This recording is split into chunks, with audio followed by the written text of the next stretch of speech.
One of the hard parts about cruising is definitely being away from friends and family, particularly at holiday time.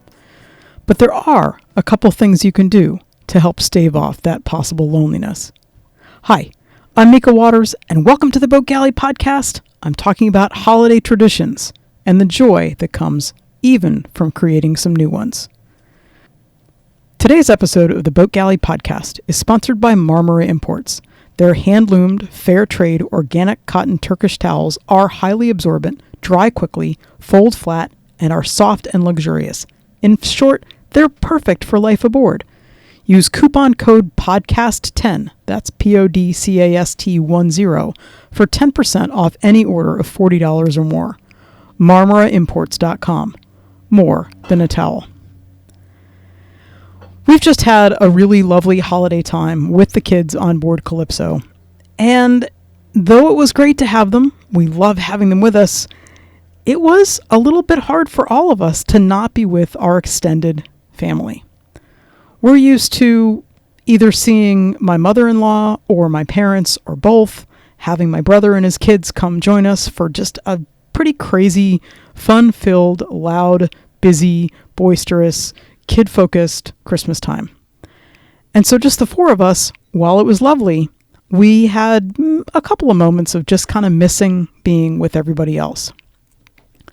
One of the things that we can do, though, to help keep holiday blues away is to focus on traditions. And for us, a lot of that happens to be food, but they're also in some other things that we do. Let's start with the food, though. Because for us, neither Thanksgiving nor Christmas would be complete without mustard carrots.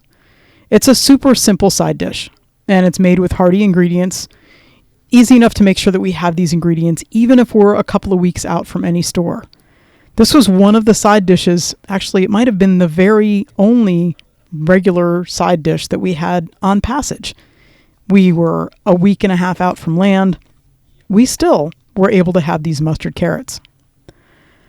Speaking of food, though, and I am the cook on board, but at holiday time, for us, part of the joy is that everybody takes part in the cooking. Whether it's their own special side dish or the thing that they do, or they're taking over some of the cooking or the carving, everybody takes part in the cooking. And for us, their specialty is mashed potatoes.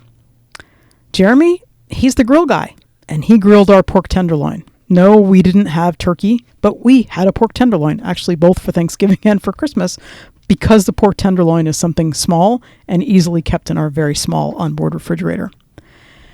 And this year, Julian got to handle the mustard carrots for Christmas, and he brought a little bit of something new and different to what is a pretty routine side dish for us.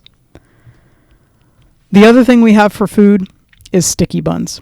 We've done sticky buns on Christmas morning ever since we went cruising the very first time on Calypso, and I pulled out the recipe from a Sunset Bread cookbook that now is falling apart from overuse and you can't even find it. We've tried different versions of sticky buns over the years. Sometimes they're called cinnamon rolls or pecan rolls, but this year I went back to the original, and it is still the best. It doesn't take a million hours to rise, it doesn't take a lot of strange ingredients, and though I don't get up at 3 o'clock in the morning to start the dough anymore like I did before when the kids were little, having sticky buns as a first course on Christmas morning is an absolute must. This year, it was kind of the first course for a late lunch while we were under sail to someplace new, and it wasn't a bad spin on the tradition. So that's pretty much it for food, but then we have the lights and holiday decorations. And that's definitely a part of our family tradition. We have some favorite ornaments that get pulled out once a year. Actually, one of the things that my mom started a couple of years ago, about 5, maybe 10 years ago, was when we were together someplace new and different, she would get an ornament from that place and write down the date that we were together. And so those ornaments are on our tree. And trimming the tree usually involves some kind of Christmas music blasting, maybe a favorite beverage or two. There's some good-natured, sometimes less good-natured arguing about what piece goes where on the tree. Even on our tiny, tiny tree, I think it's about 2 feet high and it fits under the Dodger. It's got all of the essentials. When we lived in a house with space for a larger tree, we would string lots and lots and lots of lights onto that tree. Of course, this tiny little tree comes with lights already on it, and we don't have space to put lots and lots of lights on there. But a few years ago, Jeremy found a deal for 100 meters of LED lights on Amazon. Cost maybe $12. And he bought them. He bought them because he knew that at someday we were going to want to string them up on Calypso.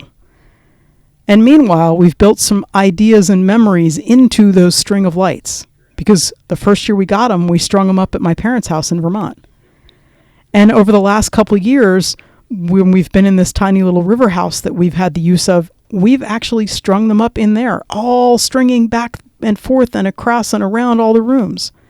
And finally this year, we strung them up exactly the way we had envisioned doing it when we bought them all those years ago. We outlined Calypso at anchor. And boy, was it fun to go around and see her all lit up in her finery. Over the years, we've caroled sporadically with the kids and other family. I've got memories of actually doing it before our wedding almost 30 years ago. This year, on Christmas Eve, we hopped in a dinghy to carol around the anchorage.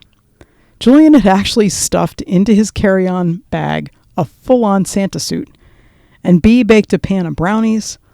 Our friends on Happiness, which is a boat that lives in Nanny Key, and were the first people actually when we were trying to figure out where we were going to go when we were finishing our passage, we actually got in contact with Claudia and Ted to say, hey, give us the skinny on going into the BVI. They brought their boat over into the anchorage where we were earlier that afternoon, and they had come over for sundowners aboard.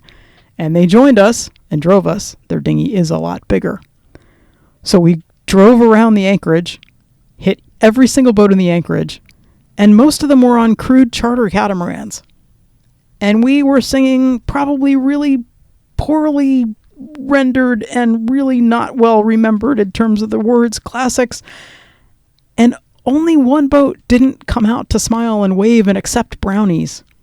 And at the very last one, the catamaran right next to us, right before we were getting back to Calypso, they cheered us on and said, hey, come aboard. And we were invited on board and had a lovely finish to our evening. I don't know how many hours we were hanging out with them on this very big boat. It's a Christmas Eve that none of us, certainly none of us that were in that dinghy, but I don't think anybody in that anchorage will ever forget it. And it's a tradition I'm sure will repeat. I don't know if Julian's going to bring his Santa suit every year, but I definitely want to make sure that we have a couple of Santa hats and maybe some lights to go around. I've got recipes for the mustard carrots and the sticky buns on the blog post that goes along with this. You can find a link to it in the show notes.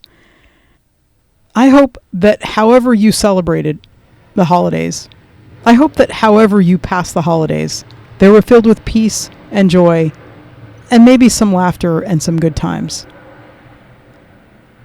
I can't wait to share an anchorage with you, and maybe we'll start our own sundowner tradition of some sort. But meanwhile, thank you so much for listening to the Boat Galley podcast. We love hearing from our listeners. We love it when you share us with your friends. And we love it when you don't forget to subscribe in your favorite podcast app. Have the most spectacular week and happy New Year.